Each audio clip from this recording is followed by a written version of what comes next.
So if you're looking at the walking process, we're looking at the muscle function, and if the muscle function is going to be divided, we can divide it into eccentric and concentric. So first, let me go over some basics of the gait cycle. And the basics of the gait cycle are going to be, we always think of gait as an activity of walking, but we can divide it into sub-phases. So on the screen, you should be able to see that we're looking at the phases of the gait divided as initial contact on opposite toe off, heel strike, and then we continue to go to the swing phase. So that is stance phase. Stance phase is when you are hitting the ground with your foot, and swing phase is when you're up in the air. So when you're up in the air, you're going to have 4 levels. So you can have a pre-swing, an initial swing, a mid-swing, and terminal swing. And in the stance phase, you will have initial contact, loading response, and then mid-stance, and then you're going to go to terminal stance. So I'll go into detail of all this, but the purpose of this lecture is mostly to deliver the clinical background, right? So we all know, we can read this from the textbook. So how can I use this information in my clinic? So instead of trying to remember the gait phases, we usually look at the functional tasks in the clinical world. So on your screen, you can see the task 1, task 2, and task 3. They are the 3 tasks which are eligible, or you can say you are looking at the clinical practice guidelines of what is weight acceptance. So think about all of you sitting or standing right now. If you are putting weight on your foot, right? So if you're landing, that's called weight acceptance. So what happens in weight acceptance? One thing that happens in weight acceptance is initial contact, which means you're touching the ground, and then there's loading response. Loading response means you're telling the body that now you should put pressure on my lower limb, my leg, to take the body weight of the head, arm, and trunk segment of the body. Once we have completed that initial contact, and once we trust it, then the second step is going to be going to single limb support, which means now I am going to look at putting the whole body weight. I'm going to trust my body to hold everything on one leg, which means I'm now on mid stance, or I'm using, let's say, the right leg. So my right leg is in the air and my left leg is going to move on the ground. Or if you switch it, left leg is going to be in the air and right leg is on the ground. So either way, you are going to have mid stance, which means you're in the middle of the stance phase. And then we're going to go with terminal stance, which means now you have to leave the ground. So clinically, I'm going to think about the 3 tasks which are going to be done. Instead of remembering all the 8 sub-phases, I want to be thinking about this is initial contact, this is mid-stance, and this is limb advancement. So when I'm treating my patients, I will be able to see where the functional task is missing.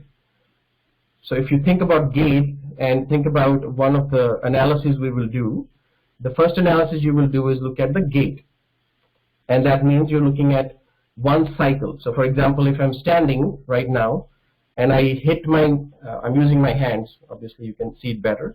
So if I hit my foot on the ground and with the right leg, and then I continue walking and I hit the same right foot again on the ground, that's going to be called a gait cycle.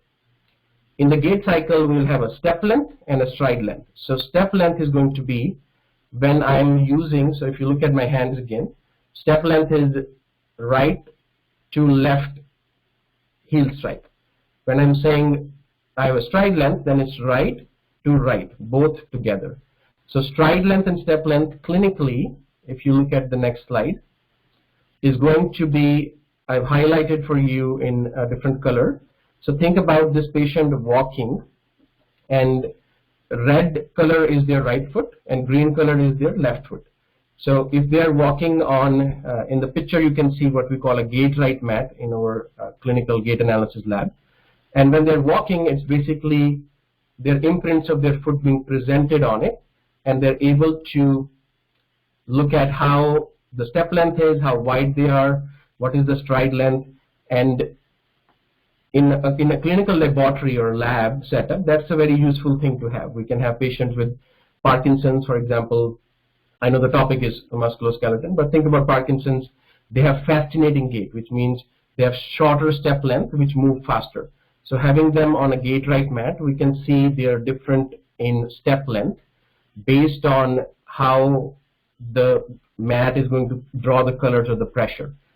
But in the clinical world, and I want to make it clear that we are not trying to tell you to buy a gait-right mat or you have to invest in it. In the clinical world, let's say you are in an outpatient clinic in the basement of a hospital, like how I grew up in India, then where do you put these mats? You don't have that capability. So in the clinical world, what you can do is you can use a paint. So you can put some paint on the person's foot and have them walk, and then they will leave imprints on the floor. That's one way of doing gait analysis, is you're looking at the step length, and the step length is going to change in clinical populations. If someone is having pain, they're going to try to get off that foot faster. If someone is having stroke, they might use one foot and not use the other one. So there will be a clinical gait analysis protocol of step length, which is the first thing I would suggest if you're treating patients in the clinic.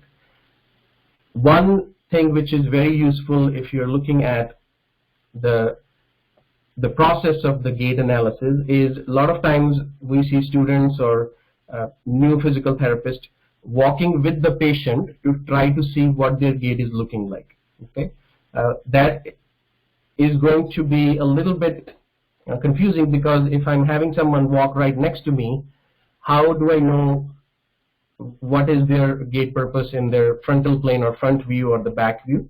So I suggest my 4-step rule. 4-step rule is basically you are going to be asking the patient to go in front of you, and you have to keep talking a little bit, because if you stay silent, that almost seems like you're like not paying attention. Or so you have to give something like how are you or how's your day, and you let them walk. So let's say I have one of my team member here, Rahul is here.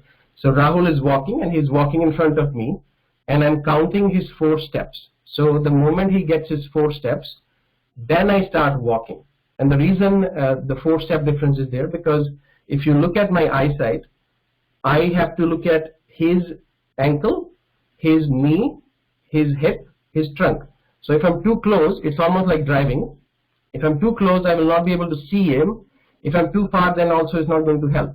So 4 steps is the outline. We usually look at research and clinical practice. If you're 4 steps away, then you can see them walking away from you. And then from there on, depends on which culture you belong to and which country you're practicing. You can basically follow them in the frontal plane, which means you are watching them from the posterior side or the anterior side later on if wanted. And then when they turn around, right, so most outpatient clinics are going to be not long enough for them to go for long distance. So I'm walking behind Rahul, and he does 4 steps, and I start walking. I look at his ankle, his knee, his hip, and I'm making some notes in my mind. And then he turns around, and I don't turn with him. I basically step back. So when I'm stepping back, he's basically going to now pass in front of me, right? He's passing in front of me. So that's the time I can look at his side view. Most patients who are coming to the clinic don't have time for you to walk back and forth, back and forth. So they will only probably allow you to walk 3 or 4 times. So the best way to clinically practice in an outpatient clinic without the technology is either using the paint method with the step length or just walking behind them. And it's up to you how you want to. Once you get practiced, you can sing songs, right? I know most of your Indian PTs here. You can be like, okay, Rahul, go, and then you can start singing like "Kaise Batao" and like whatever you want to sing, right? In your mind, because subconsciously you are watching them walk away from you, and you're trying to find what's not normal. If you look at this process, we also have to look at the other advanced technology which is available, right? So, for example, the clinical gait analysis we do in California here in the US is looking at the 3-dimensional. I can't see the chat, but I'm sure a lot of you watch Disney movies, right? Or animation movies which you enjoy. So if you are looking at animation movies that's what they do, right? They just have, I have two sons, like 4-year-old and 1-year-old. So we're starting to watch some movies, right? So it's always the cartoon characters which are jumping. So what they do is they bring the human body and they put markers on them which emit infrared light. That infrared light is caught on a camera, and then we can play with that camera and make anything of that person as a model. So what we did when I started in 2008 in a gait analysis lab, we modified the technology of putting markers on Hollywood actors or professional players to patients. So in the picture you can see one of our patients walking, and she has circular things on her which are going to be called the markers or infrared emitting diodes. Those infrared emitting diodes are going to be reflecting light, and then once I get them on my computer, I'm going to see something like this. So see, the gray dots are the markers on the body. The green dots are, I will have my physiotherapist or physical therapist go and say, this is their shoulder joint. So they have a little pen probe in their hand, and they're just touching the body part. So they're confirming that the person is in that space. So they touch it and then tell me, this is the shoulder, this is the hip joint, this is the knee joint. So we create a model, and that model then can do anything. Basically, we are structuring that patient into a skeleton model as like a movie star, and then I can make them walk, I can make them turn around. Whatever they are doing, they will be able to see their bones in a three-dimensional environment on the screen.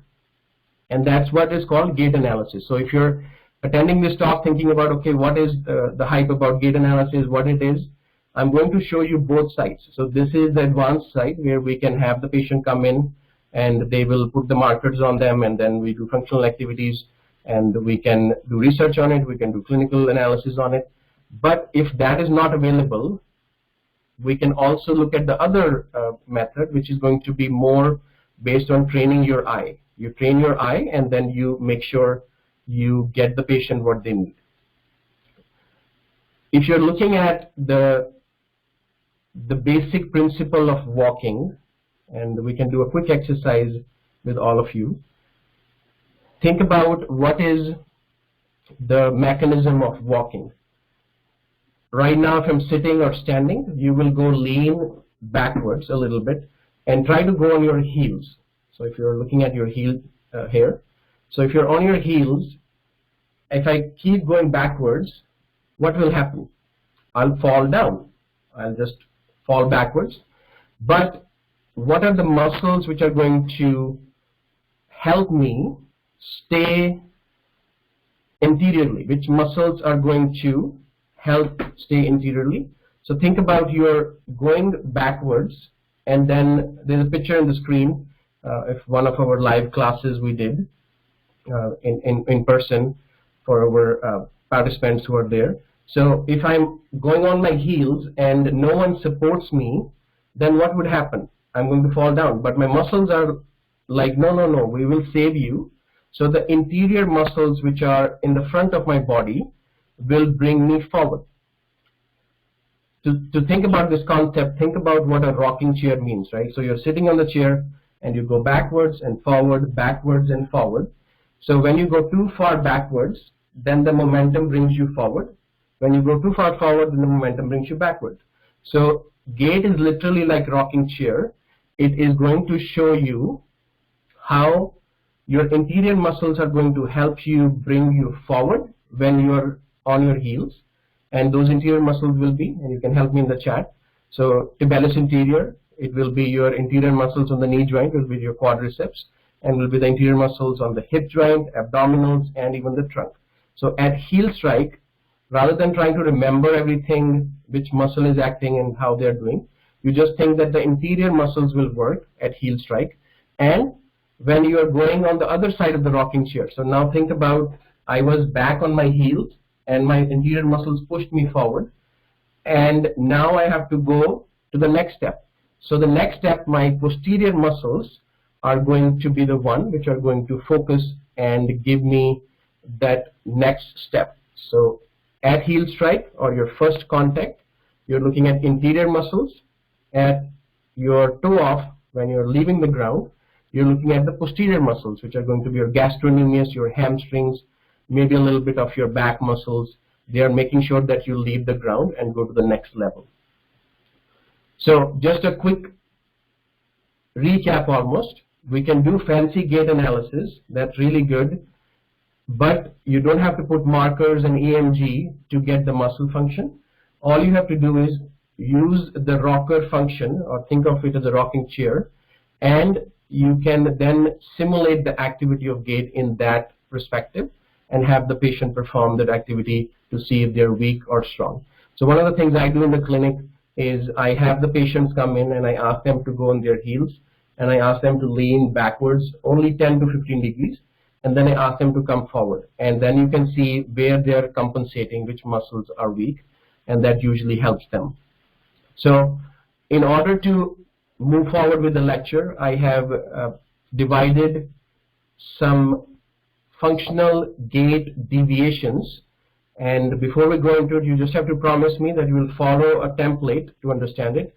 So you'll have to say what is the problem, what is the solution, and which phase the problem is happening. So let's look at an example of what I'm going to do. So here we have 3 common gait abnormalities we see. So let's say I work in a clinic and I see 100 patients. Of those 100 patients, these are probably the top 3 conditions I will see again and again. So we'll see trunk bending deviations, which means the trunk is either leaning on the side, or is it leaning too far forward, is it leaning too far backwards, or we might see someone with a leg length discrepancy, one leg is shorter than the other one, or we'll have something where we'll talk about inadequate muscle control deviations. So these are the 3 gait abnormalities I'm going to focus, and I will do some case studies. If I can get some videos playing, that's great, but otherwise I can show them on the screen. Okay, so first clinical pearl, if you want to call it. First one was walk behind the patient, don't walk next to them. Second one was treat your plane. What does that mean? Treating the plane means that if, let's go over the planes real quick if there are a lot of students here. So when you're looking at the front of me, you're looking at my face, that's front, that's called frontal plane. If you ask me to go walk towards that wall, I'm walking this way, so that's called my side view, that's called a sagittal plane. Horizontal plane is you're sitting on top of my head and watching me rotate left and right. So 3 planes in clinical care. Try to treat your plane, which means if you see something in the frontal plane is abduction, adduction, or abduction, adduction. If you see that variation in the sagittal plane in flexion, extension, then try to treat those first. Don't try to treat them, don't interchange them too much, because that's going to confuse the muscle synergies and you don't want to create any compensation patterns which did not exist. So first example I will give is what do we see in the picture, right? So we see in the picture someone is walking and they're having a lateral trunk lean. What is a lateral trunk lean? Lateral trunk lean means we are going from the center. So let's say I'm standing straight, I'm going out to the right or going out to the left. So what are some of the causes? Most of the time the common cause, and in your schools you might have learned it as Trendelenburg gait. If one side of the gluteus medius or the hip abductor muscles are weak, so let's say my right gluteus medius is weak, then I will have a tendency to lean over to that side. Okay. Why is that happening? So think about, if I am in the middle and my center of gravity is passing through my nose, through my lips all the way down my chest, that's my center of gravity and it's a straight line. If I have some pain or I have some weakness, let's say I have weakness on the right side, then what happens is my muscle says I need help, I can't control the body because I am weak or it's painful today. So the body says, okay, I'll come help you. So the body tries to move the center of gravity towards that side. Okay, hope it was understood. the body is going to move the center of gravity towards the side of weakness. So if my right gluteus medius is weak, the body is going to try to lean to the right side. That way, it's decreasing the force production needs of gluteus medius or the hip abductors, and the patient will have less discomfort if they're having pain, or they won't have to work the muscles if they're very weak. The other causes for lateral trunk lean, and you can see in the pictures here given, the way the pictures work, the gray area or the black area is the problem area, and the white unshaded one is normal. So you can see there are different reasons why a person will have a lateral trunk lean. One of them is going to be weak hip abductors. This is going to be called as Trendelenburg gait. So just to make sure we are on the almost on the same page. So if I have Trendelenburg gait, so if I have same side weakness, which means I have gluteus medius weakness, then I would lean on the same side. Okay, let's do a case study question to get you a little bit more engaged. And I know we're going to be short on time, but I want to do the first case study a little bit, give you about 10 to 15 seconds to read what is given on the screen. So go ahead, read what is given on the screen. It's a case scenario problem, and I've called it the problem solution model. So think about what is given on the screen, look at the picture, and then let's think about how to treat this patient in the clinic. Some of the case models we have made were based on the questions you submitted, so thank you for doing that. A lot of you submitted the Google form and you said these were some of your thoughts, and Trendelenburg gait was one of the #1 we had received. So think about what is the problem. The problem is the person, that female patient, is walking on the treadmill or running on the treadmill, and she is having some drop of the pelvis. So if you look at the, I'm not able to draw, but I think you should be able to see it. So if you look at her left hip, just look at the line of her shorts she's wearing, the pelvis is dropping on the left side, which means her gluteus medius is weak on the right side. So there is a problem, and there will be a solution. So what's the solution? The solution is going to be, let's strengthen the weak muscle, right? And then how would we do that? So for example, if I have weak right gluteus medius muscle, my pelvis is dropping on the left side, and I am going to try to solve that problem by strengthening the right gluteus medius muscle. How would I do it? There are two methods. One clinical method you might have seen a lot is you have the patient lay down on the sideline, and then you ask them to lift their leg, right? You ask them to lift their leg up in this way. That is an open chain activity. Open chain means you're leaving the foot end in an open chain. You're not touching it with the ground. That is a good method. A lot of our clinicians, especially most of you are from India right now, we do that. We say, Uncle G, Auntie G, or whatever you call your patient, and say, okay, I'm going to focus on your strengthening of the gluteus medius, and then I'm going to raise it up in the 45 or the 30 degrees. That's very good for the gluteus medius, but if you really want to think about someone who's walking and their gait is dropping, right? So if they're walking with their weak gluteus medius muscle and the left pelvis is dropping, they don't need, they can help from sideline exercises, but the best exercise is actually if you can have them stand on their affected leg, and then you ask them to move their other leg away from the body. That is called a closed chain activity. Closed chain activity, again, I'm sticking to my plane. I'm treating my plane. I saw the frontal plane. I saw there was a gluteus medius weakness. I want to treat that muscle. I'm not thinking about flexion, extension, but I want to do closed chain, which means I will have them stand on that leg, keep it in the closed chain, which means keep the contact on the floor, and then I would go ahead and move the other leg away. That will create more force or more torque on the right side, and that's going to be a faster way for you to strengthen instead of doing the sideline. I'm not saying you should not do the sideline. Obviously, when the muscle is very weak, they're not able to stand. You can start with the sideline, but you can do the closed chain activities in the clinic to get better results. Sometimes I explain it and it doesn't make sense, right? So let's say you're trying to do a push-up. You're trying to do a push-up. So which one is more useful? You can be like me, right? You can do an air push-up where I feel like I'm doing a push-up, or you can actually put the hand on the wall or the ground. So the ground one is going to produce more activity of the muscles because your hands are now at a closed chain activity. They're touching a surface. In the air, you will still get activity, but it will be a little bit less as compared to the closed chain environment. Okay.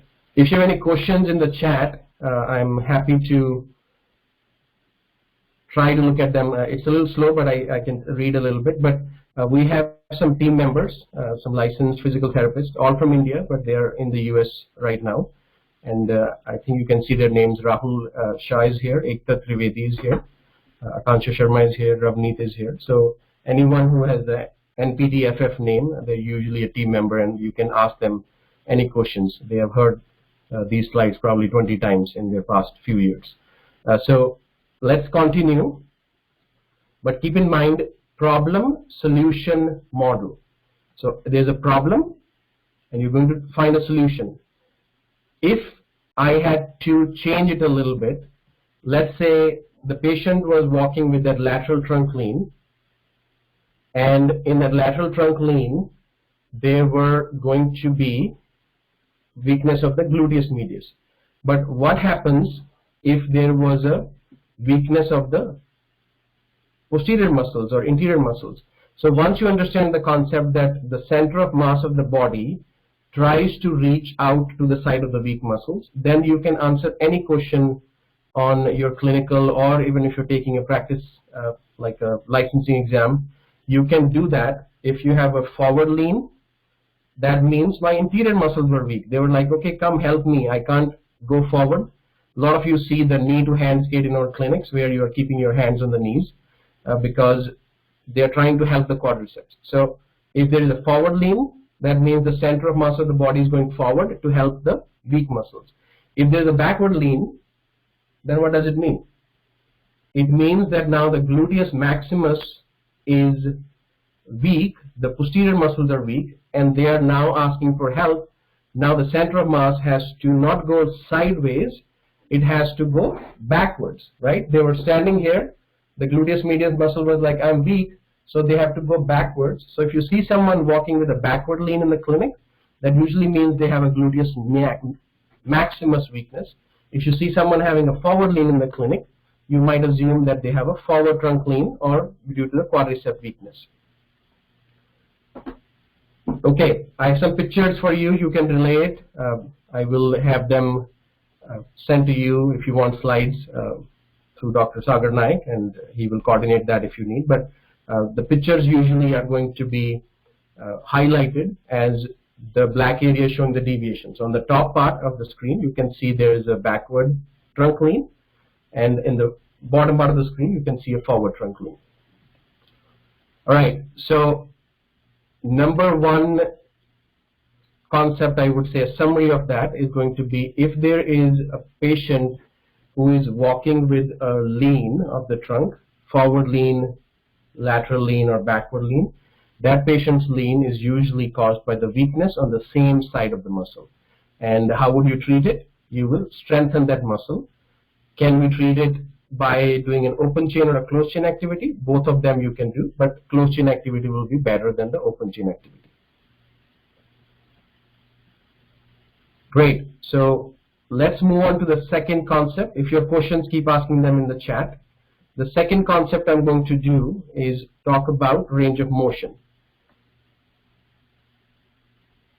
Okay, so this is a table again. It's a lot of information on the table. We got a few responses saying that it will be good to know the normal range of motion for the body, and most of our textbooks talk about range of motion only in the stance phase and the swing phase. So this table will be a little bit more helpful because it breaks it down into how much range of motion is expected in the patient while they are trying to do the activity in stance phase. For example, in initial contact, I would expect a 30 degrees of hip flexion. But in mid-stance, I don't need hip flexion, because remember, mid-stance is the middle of the stance phase.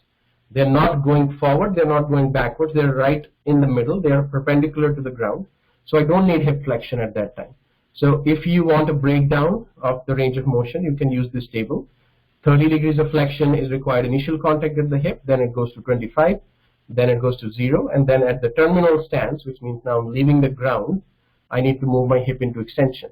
So that time I need to get some extension, not flexion at the hip joint. So same way we are given the knee joint on this sheet, 15 degrees flexion is required at loading response, and same way we have ankle, about 10 to 15 degrees of plantar flexion is more than enough in the initial part, and then at the end you might need a little bit more. If I put it together and say what are some of the deviations I will be able to see range of motion. So most of the time in the clinical world, we are able to divide everything into two categories. If there are strength problems, they will show up in the stance phase. Okay, I'll repeat again. If there are strength problems, usually it will be patient touching the ground. If there are range of motion problems, that will be either causing tightness of the muscles, or it will be seen in the swing phase. So in your mind, if the patient is coming in the clinic and they're leaning left, right, or they're leaning forward or backward, you mean that they have muscle problem. But if they come to the clinic and they're having trouble clearing their ground, that means it's more of a range of motion problem. So let's look at the second category coming up, and that is going to be leg length discrepancy. So I'm highlighting it in red so you can see. So leg length discrepancy is going to be when I'm measuring the two legs of my patient. One leg might be a little bit short than the other one. How does that affect it? How can we remember the deviation? So let's try to think about a typical scenario and think about the patient having one leg a little longer than the other one. Okay. So the best way to remember it is going to be, if you have, and we don't have to think about only high heels, let's think of anyone, all of you are wearing shoes, right? So take one shoe off and try to walk. That is how leg length discrepancy is described in the clinic. So one leg is a little longer, one leg is a little shorter. So what will happen if I was wearing shoes on the right side and on the left side, and I took my left shoe off? So what happens now? The difference between the ground and where my shoe was, that's going to make my right leg look longer and my left look shorter. So how will I fix it? When I walk, what would I do? I will try to do less motion on the right side, and I'll try to do more plantar flexion on the left side, because I'm trying to meet the ground. This is my normal right side, and now the left side, so I'm trying to meet the ground. So we will just do a plantar flexed position, and that will be my way of deciding that the person is having leg length discrepancy. So the second concept today will be, if you see someone coming to the clinic and they're having more plantar flexion on their side, that is usually the short side. Now, other things which can happen, you have them on the slide also, is if someone is looking at patients and they're plantar flexing on one side, that doesn't only mean that they are not wearing shoe on one side, right? That could mean that their nature, their congenital upbringing, or whatever disease they have, that is causing them to have a tight plantar flexion on one side. So a lot of you can think about examples. You can type them in the chat. What's a good example of someone who is walking with a plantar flexion contracture? A patient with stroke, severe stroke, or patient with cerebral palsy. So when these patients are walking with, and I know most of you have seen those patients, so they're walking with a plantar flex position. That means they are in a contracture position. That contracture position is now going to have problems up the chain, which means the knee is going to be hyperextended, and they will always walk with a forward trunk lean. So now we're connecting the forward trunk lean.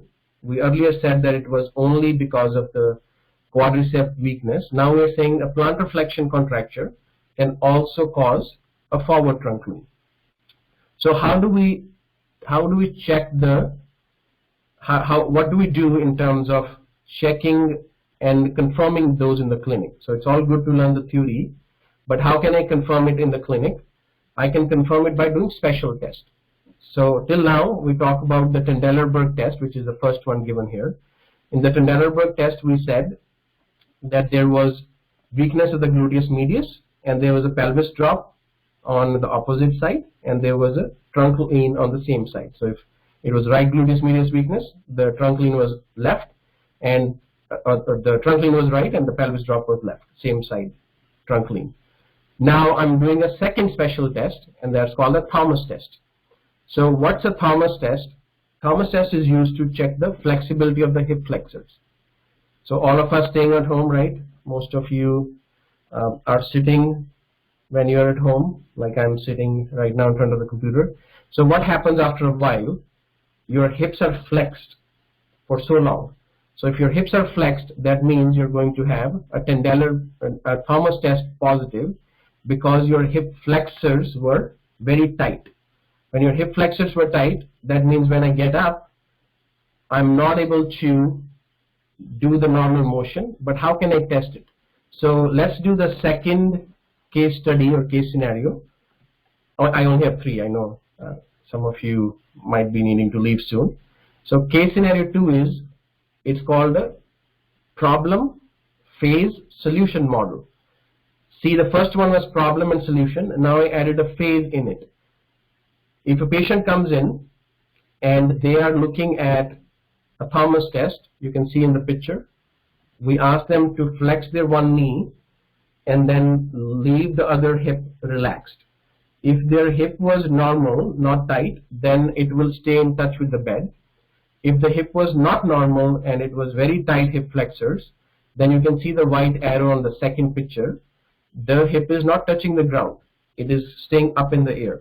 So that's called a Thomas test positive. The solution to do that, like what do we do in this, is you will stretch the tight hip flexors. So you will do a iliopsoas muscle stretch. But we can also be the cool physical therapy, right? So we don't have to always look at the textbook. So what are some of the things a patient will show if they have tight hip flexors? So let's say I'm sitting here and this is my office and the patient is walking from that door. The first patient which came in today, they were leaning forward with the trunk, and I'm like, okay, you have weak quadriceps. They're very impressed. They're like, oh, you are very smart in terms of your analysis. The second patient comes in. What should I see in their gait cycle that would make me suspicious that they have problems with hip flexor tightness? I will most likely see them having two conditions. One of them will be, I'll keep typing for you, I know you can see the whole screen. So one of them will be lumbar lordosis, okay, and the second one will be, you will think about their extension of the hip is going to be affected, which means when I am trying to leave the ground, my front muscles were very, very tight. That means when I'm trying to do the terminal stance, when I'm saying let's leave the ground, then I'm not able to go into full extension. So hip extension range of motion is going to be limited for patients who are having tight hip flexors. So if you see someone from the side view, right? So if you see someone from the side view, you say, okay, I think you have a limitation in the extension, and that is going to cause you to have tight hip flexors. Let's bring you here and check them for you, and then let's do a Thomas test, and then the Thomas test comes positive. That means you confirmed your diagnosis. And in order to fix it, you can use two methods. I said stretch the tight hip flexors. So basically what's happening is their pelvis is going to be one of the things we can work on. So if the tight hip flexors need to be stretched. You can also go to the antagonist muscle group, which is going to be your hip extensors, and you can strengthen them. So either stretching the hip flexors or strengthening the hip extensors will both solve the problem. Great. So now I think some of you are like me, right? You attend the webinar, you are excited about it, but you want the notes. How do you remember all that?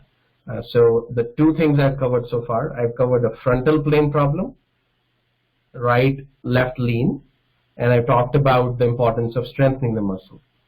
In the second case in front of you, I'm looking at a second scenario where I'm now saying the muscle is tight, and we're looking at the sagittal plane. So we're looking at the side view, and I'm telling you to strengthen or stretch the muscle based on the Thomas test.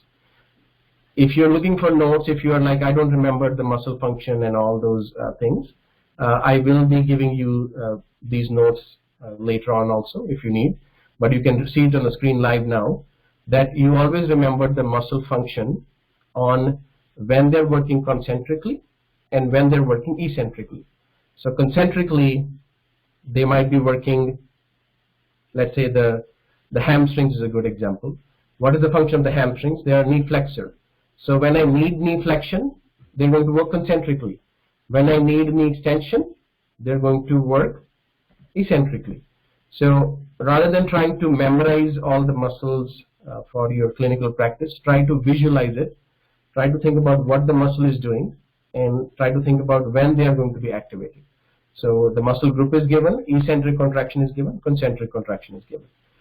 Okay, I need a little bit more interaction so that we can decide if this will be a good learning experience for you. So I'm going to go to the next third step, and that is going to be inadequate muscle control. Okay, so let's look at this picture coming up, and this is going to be, again, I'll give you about 15-20 seconds to read it. Look at what's happening. Imagine this is a patient, and I want to see how can we use the same model, the problem, the solution, and the phase, and help this patient a little bit more. I will give you one answer, but I want you to try to think a little bit more. Okay, great. So patient is coming in. They are having a right early heel off during the stance phase. So we did one example on the trunk, we did one example on the hip, so this is more on the ankle. So what does heel rise mean? So if you look at, I know you're not in person, so I have some bones for all of us. And I can't see my video, so if you have any problems, just let me know in the chat. So I am looking at this as foot, this is my knee. So the person was standing like this, and they were supposed to leave the ground, but they left it a little early. So that's called early heel off. What does early heel off mean? Early heel off mean that some muscles were too tight and they did not allow the person to stay on the ground. Okay, so good job. Impairment which is going to be seen with this is you're going to focus on the side which we're looking here, right side.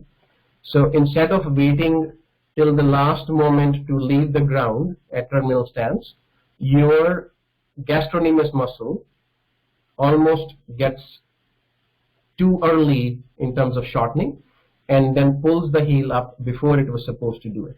So you will, in this case, stretch the gastrocnemius muscle to help with this scenario, which means you will see the patient again. You are the cool physical therapist or physiotherapist. You're sitting in the clinic. The first patient came in and you're like, oh, you have a trunk lean. Let me strengthen your muscle. The second patient came in and they had lordosis, and you said, let me stretch the hip flexors. So the anticipation has built, right? They're like, this is the best PT in town. Let's see what he does to the third patient. The third patient comes in, and you see them walking in the clinic, and they seem to have a heel off earlier than usual. And then you say, I think we will need to look at your gastrocnemius muscle.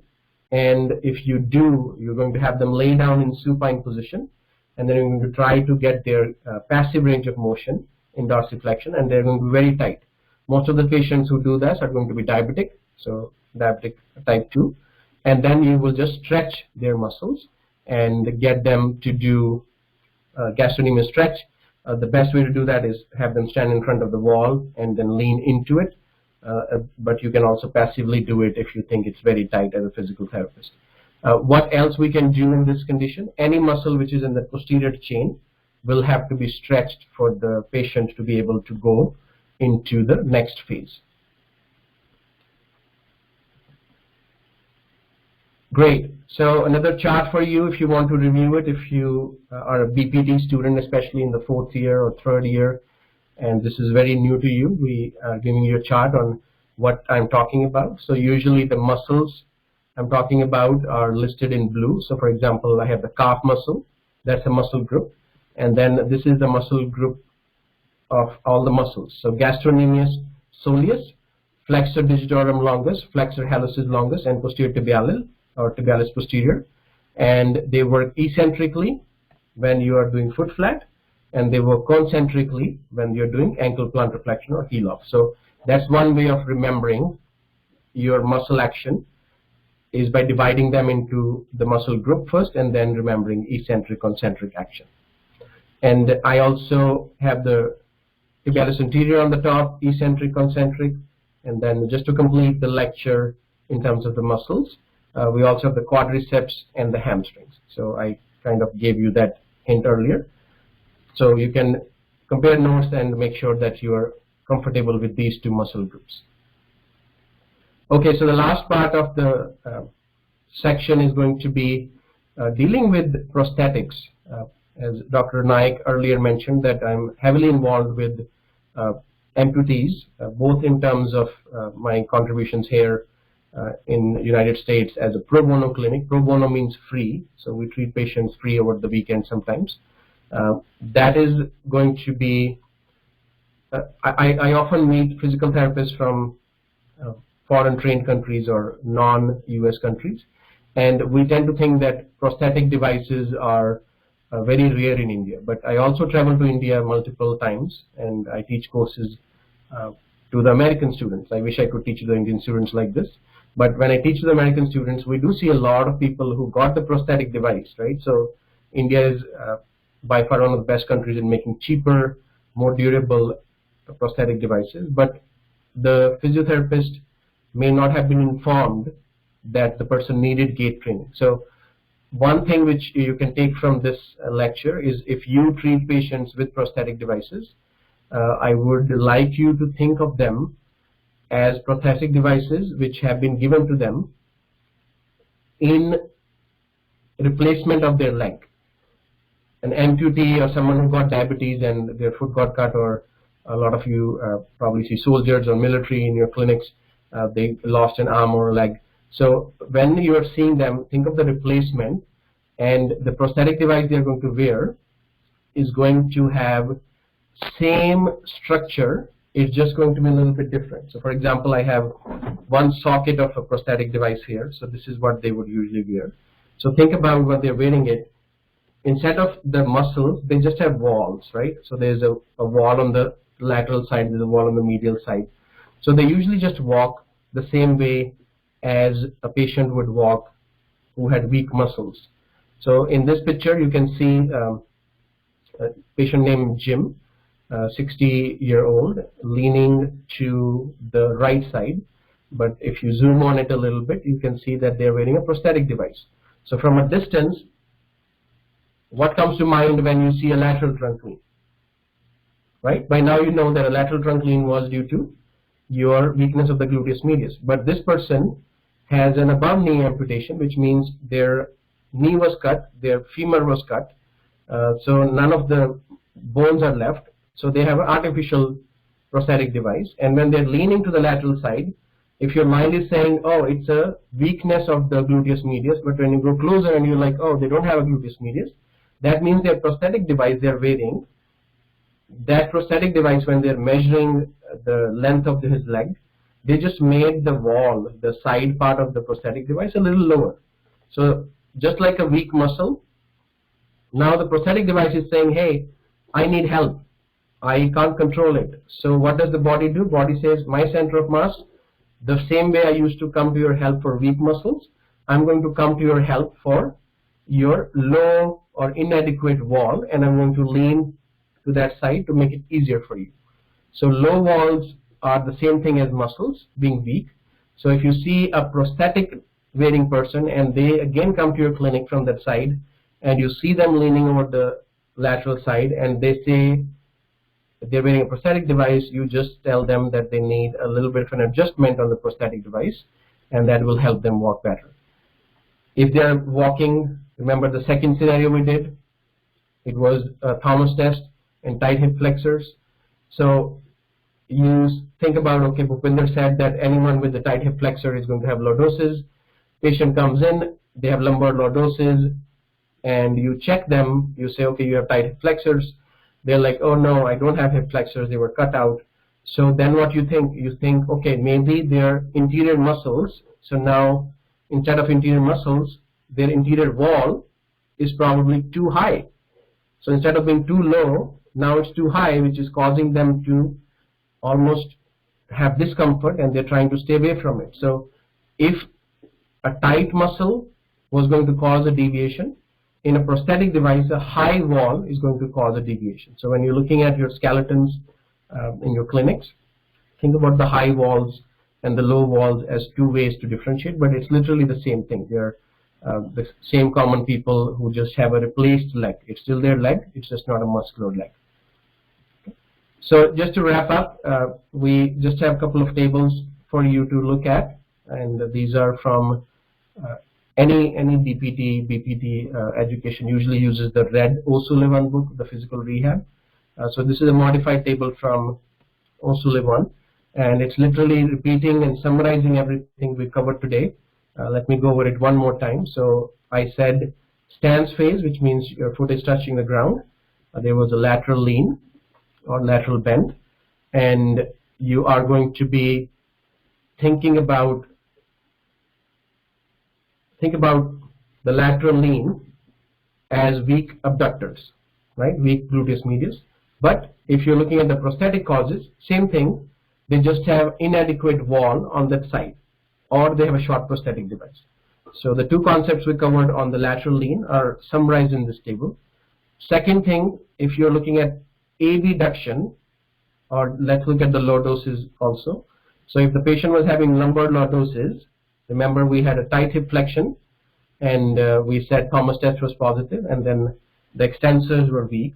But if we're looking at the prosthetic device, that means now the interior wall is a little bit too high. It's causing discomfort, and that's why the patient was trying to go into lumbar lordosis. So my only wish to doing that is, I know a lot of you are probably in the early stages of your career, and it can be sometimes intimidating, a little scary, a little overwhelming to listen to someone who's an expert in the field. But the only thing you have to remember is, I said it in the first part of the lecture, I was like you, and we all move forward in the career as we grow older, right? So my first job was in my second year of BPT school, when my sister's friend, who was a physical therapist, she said, okay, you come in the clinic, I'll pay you some like 1,000 rupees or whatever. And I started going. So my first salary was a PT assistant, we call it, right, or an aide. My second salary was a physical therapist. My third salary was a physical therapy scholar. My fourth salary was a physical therapy professor. So all the salaries up to this point with all these houses and cars have come from this profession, right? So if this is the first time you're thinking about PT, you're thinking about what you can do, just remember that if you care for your patients and if you start to understand the concepts rather than cramming and rather than memorizing everything, you can go a long way. So I'm just going to conclude. I know we might have gone a little over time. So I just wanted to thank everyone for joining the webinar. Thank you, Dr. Sagar Naik, who will go a long way since his days in Florida. So I'm really, really excited that we are able to connect back. And some of my gems in the team who helped today, even if I was not able to see the screen or the chat, thank you very much. Most of them are from Gujarat, and they're very, very well-established PTs in the US. So if you have any questions, let us know. you can always contact us on the email given here. And then here's a picture of our team at one of the events. You are more than welcome to interact with any one of them. So, Sagar, back to you. Thank you so much.